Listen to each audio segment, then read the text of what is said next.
Hey, how's it going, YouTube? How y'all doing today? I got another one of these feed troughs yesterday. I went and picked one up yesterday evening. I have yet to bring it out here, but I got a third one over here that I'm going to set up right here. I got myself, the reason that I've got myself another feed trough is that these animals are getting big, but I'm also bringing in more animals. Big plan was to bring them in today. I was going to go pick them up today. Today late in the early in the evening I was gonna go pick them up, but there's like this thing that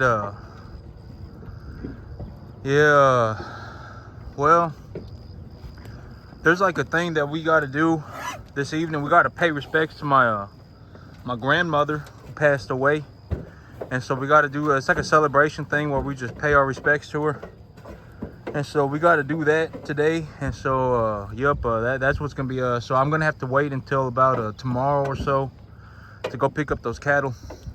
I got myself a handful or so, half a dozen of some there's supposed to be some good black Angus heifers, and well, they were born on the man's ranch, and he's got a lot of them. So well, I'm gonna go over there to pick them up from him, and then I'm gonna have several more animals here. And my big reason for bringing in more animals is because I need to do something about this grass. You know, this grass right here, you know, this is only a portion of it. I also got that sorghum sudangrass up front, and I really thought about it, and I was like, man, if I was gonna put enough cattle on this property to eat all this grass, and they were gonna be 5 weight, I need something about 100 of them. If I was really gonna go through and strip graze this grass, if I was gonna graze this grass to the dirt, I would. And I had 5 weight animals. I need about 100 of them, and so, but 100 animals is also gonna cost me a lot of money. And so I took a look at how much money I got, and I'm gonna bring in the animals with the money that I have. I'm gonna spend the money that I have to bring in the animals, just because, well, okay, here's the thing, is that if I have grass to raise animals, my cost of gains is very low. As long as I have grass, my cost of gains are very low. And so if I have this much grass, the more cattle that the more high quality cattle that the more good cattle, high grading cattle that I bring in, the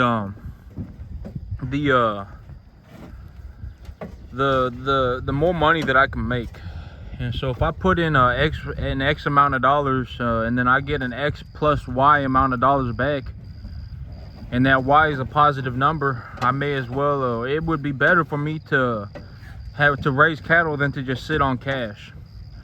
And because I always tell myself too, right, if I need cash, like, you know, if I go into a situation where cash is what I need, right, like, let's say like I need cash, I need, let's say I owe $1,200 on my mortgage, and I only got $1,000, and I need 200 extra dollars.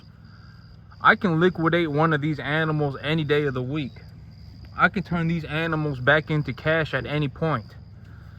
And so if I need cash, like if cash is what I need, I can just go and liquidate one of my animals, right? You know, I can go and liquidate my animals.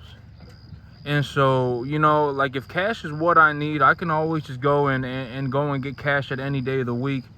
And so there ain't any real good reason for me to sit on a whole boatload of cash.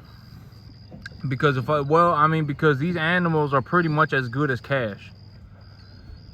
And so if I need more animals, I may as well bring in more animals, right? And I got all this grass, and I got more grass up front. That sorghum Sudan grass up front is about 1 foot tall. And so here in a couple of weeks, I'm gonna need to cut that sorghum Sudan grass too. And so if I cut that sorghum Sudan grass and I start feeding it to these animals, what am I gonna do with all this? The only thing that I can do with all this, well, this grass here pretty soon is gonna go to seed, and then it's not gonna be any good. It's gonna go rank. It's not gonna be any good. The feed value of the grass is gonna be too low for these animals. And so I'm either gonna have to start plowing it up, or I'm gonna have to go through and cut the whole field. And so those are my options. Either I can graze this grass more intensely, or I have to put in sweat equity. I have to put in some elbow grease to get this grass situated, because if this grass goes too big, if this grass goes to seed and it turned the feed value of the grass goes too low, and I still got lightweight, or I still got 5-weight cattle, the 5-weight cattle, they need a little bit they need a good quality grass. And so if I'm gonna raise the grass for these animals, I need to make sure that the feed value of this grass stays pretty good. And if the feed value of the grass starts dropping, I could start having health problems in these animals. And so at this point in time, either I graze the grass more intensely, or I have to put in labor to get the grass situated. And so as I just take a look at the animals that I have right now, and then I take a look at my field, and I kind of just see everything that's going on, I just collect information, and so that I'm able to make better choices in the future. And in the future, if I was going to graze 10 acres of grass, let's say I get a cross fence put up behind this lake, right? I get a cross fence put up behind the lake, and I start planting hay in the back, and I plant hay up front, and this is the only pasture grass that they have right there. And then the rest of the grass, I cut it for them to eat, or I bale it for them to eat. You know, realistically, on 10 acres for 5-weight animals, need about 100 of them. Need about 10 animals per acre to keep the grass, to eat the grass. To eat this much grass, it's going to take about 100 animals. And so if I'm cutting it for them, especially because if I'm cutting it for them and putting it in front of them, I'm going to need about 100 animals. And these cattle, I've been realizing that they eat real slow. They eat real slow, like they're having troubles eating, but they're trying to eat more. And the reason they're doing, I also see that they're chewing a lot of cud. They chew a lot of cud throughout the day. I like in the early morning, or like in the early afternoon, excuse me, at like 11, 10 a.m. they're already just sitting around the pond. They're just laying around chewing cud. And so these animals are chewing cud early. They stop grazing to chew cud, and they chew a lot of cud. And there's a lot of grass left over, and they're having difficulties eating. And so I got way too much feed here for these cattle right now. These cattle are extremely full. They're not able to eat anymore. And so if I have a whole bunch of feed that I'm able to grow for a very low cost, and I'm able to make a positive return on it, the only way for me to make that positive return is to bring in more animals. And so, well, I gotta see what I'm gonna do, because right now my big problem is that I got way too much grass. My animals are way too full. And well, I mean, if the cattle don't eat the grass, I'm gonna have to cut it, or I'm gonna have to go through here and or plow it under or something. I'm gonna have to work the grass. And so I figured this year is well, now that I look at it, you know, this grass right here, this is about 2 weeks from going rank. And so I figured I would get 2 birds with 1 stone. And instead of cutting it, I would just plow it under, and then I would plow it into the soil, and then I would drill the pearl millet on top of it. And so that's the big plan, because I don't want to go through here and just cut the grass. Because if I cut the grass, I mean, you know, if I cut the grass, you know, it ain't really like I may be improving the quality of the grass slightly, but it's a lot of effort. It takes a lot of time and a lot of effort to do very, very, very just kind of minimal benefit. But if I don't cut the grass is going to go rank. And the grass is going to go to seed, and then it's going to die. And so here pretty soon, I'm going to have to plow this grass under. And if it gets hot, the grass is going to die too. And so, yep, I'm going to have to plow the grass under, and then I'm going to drill a pearl millet on top of it. And if I run out of, well, I mean, the plan is to drill a pearl millet on top of it. And you can see, look at this guy right here. I named him Bison, but he's a pretty lanky little fella. He real heavy, but he not real thick. He's just real tall. But these animals, they look good, and they're obviously putting on weight, and my cost of gains are very low. You know, it's very easy to keep an eye on the cost of gains, you know, because I pay exactly $75 a barrel for grain. I don't pay any taxes on it because I'm agricultural exempt. And the amount of fertilizer that I put on my field, I can just keep track of that from how much I pay on the fertilizer, right? And so my cost of gains almost always hover around 60 to 70, about 65 cents a pound. And at 65 cents a pound, if I raise a good quality animal, I can make money on that animal.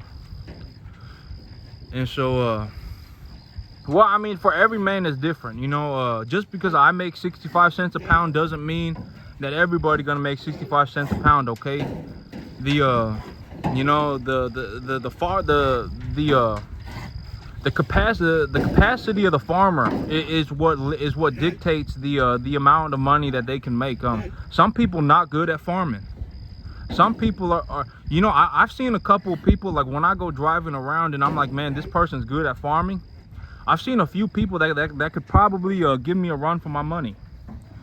And I've seen people who you know, when I go and I look at about 1,000 farms, I see about 5 people who I'm like, you know, if I went against it, like if it was a legitimate competition and I went against this person, you know, it would be difficult for me to beat this person. And about every, when I go and I see about 1,000 farms, I see about 5 people who I legitimately think that I'm like, man, these people, they, you know, they good too. Like, these people are good farmers. But I would say about 995 people, they're not gonna make jack squat. I mean, they may make enough to make a small bit of money, but they're not going to be productive enough to make a substantial sum of money. And it just is what it is. I'm not, like, you know, making fun of people or nothing. It just is what it is, you know. Some people, they'll you know, I mean, there's all sorts of stuff that I've seen. I've seen people plow under entire crops. I've seen people who have entire crop failures, and it's just yep. I've seen people with low quality crops. I've seen people who roll brush hay, you know, like they harvest brush for hay, and it's just like, man, that's not, well, I mean, those people, they probably losing money. I'm gonna just be honest. Those people probably losing money. And I've seen people who roll low quality hay, and it's like, man, that there's like near zero feed value to that hay, and you know, but not everybody gets to make money, right? You know, making money is a I've seen, you know, I've seen a handful of people that I'm like, you know, I think that you know, when I look at what they're doing, I'm like, these people are actually real good. You know, like, if I legitimately went against this person, if it was a legitimate competition and we were gonna see who grew a better crop, I've probably seen about 5 people who could give me a run for my money. But other than that, I mean, most people do not make money, and most people are not good enough at farming to even well, you know, I mean, it just is what it is, okay? Like, I ain't here to, you know, like be like, oh, this person, you know, sucks or whatever. But I'm just gonna leave it at that. Some people not gonna make money. Most people not gonna make money farming. And like, you know, like this field of grass, you know, this field of grass, it may not be the highest yielding field of grass, but I mean, the reason I grew the grass like this is to be good for the cattle. Because if I push the grass any harder than this, from what I found, is that the cattle bloat. The cattle bloat real bad on it. And so that's why I don't push the grass any harder than this. Because if I put in more into this grass, the cattle will start bloating. I mean, look at this guy right here. He looks pretty good, right? I would say that this animal right here, he probably about 625 pounds right here. And so, yep. It's a pretty good looking animal right there. I just need to, he just needs about, well, I got about 2 more months with these animals, and they're going to be going to market. And so she's got a lot, this animal right here gets a lot of flies on her, and I put the fly dust on her and everything. You see those flies flying around? I put fly dust on her, and the flies just keep sitting on her. I don't know why. It's just her too. I feel, you know, but this is a pretty good looking heifer right here too. I would say she probably about maybe oh, I don't know. She about buddy size is what I would think. She about 600 pounds, 580, 600 pounds. But yep. These animals, they're gonna, I gotta bring in more animals. or I'm going to essentially just start losing money. because this grass, I fertilize it and everything, and I understand that if I plow it under and if I cut it, it'll decompose back into the soil and it'll give me my fertilizer back. But yep, it's gonna it's gonna take me a whole day of effort to cut this grass. With the equipment that I got, it's gonna take me an entire day to cut this grass. And so, yep, I don't really want to do that. Look at this guy right here. He's a pretty good looking animal. I'm going to be making some good money on these animals, is what I'm saying. And early this week, I'm gonna call the person that I was supposed to go pick up cattle from today, and I'm gonna ask him if I can pick them up on Tuesday, because I got something that I gotta do today. And if they say yes, I'm gonna go pick up those cattle on Tuesday. But I need to bring in more cattle. I need to bring in, but I honestly, the amount of cattle that I need substantially more money to bring in the cattle. And so if I was gonna bring in more cattle, my first thing would be to go find the money. But right now, it's just kind of well, okay, so my big thing right now is that the reason I'm not gonna go and find the money right now is because pretty soon I'm gonna be taking all these animals to the market. And when I take all these animals to the market, I'm gonna get a big old check. And with that check, I'm gonna pay off my debt. And when I pay off my debt, my credit score is gonna go up. And when my credit score goes up, it's gonna go up drastically. And so when my credit score goes up, that's when I'm gonna go find money. That's when I'm gonna go ask for money. That's the plan right now. Is I'm gonna wait for my credit score to go up. And when my credit score goes up, I'm gonna make the big move. And this grass here, I need to plow it under anyway here pretty soon. So I'm gonna plow it under, and I'm gonna plant the pearl millet on it. I'm gonna put the cross fence up on the back half of the property. And when I bring in cattle again, when I bring in my next set of cattle, I'll have access to more capital. I'll have a better understanding of what my land can raise in terms of the amount of cattle that I can raise on this piece of property. And so on my next set of cattle, I'll